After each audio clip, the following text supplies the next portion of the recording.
Welcome to the Salmon Runs YouTube. Enjoy the video. You start by opening Instagram stories and loading a photo or video. Make sure your subject is visible. Once done, tap the pen icon to access drawing tools, choose a color or long press a swatch to reveal a full gradient. You can also tap the eyedropper icon to sample an exact color from the image, which helps when you want a transparent overlay that matches the scene. Now you're ready to create the semi-transparent layer that will sit over your media. Next, pick the highlighter or marker tool because those produce natural transparency. This is why they work better than the solid pen.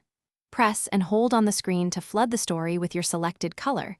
Instagram fills the layer automatically, creating a translucent overlay. Make sure to vary stroke thickness for softer or stronger transparency, and use the eraser to carve out shapes or reveal parts of the photo.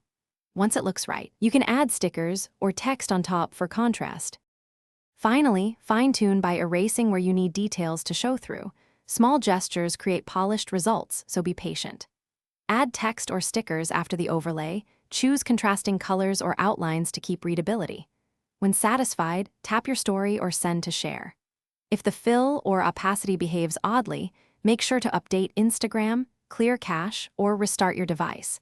These quick fixes resolve tool glitches most of the time, and then repeat the hold fill step to reapply the transparent color. Thanks for watching. Consider subscribing if we helped you.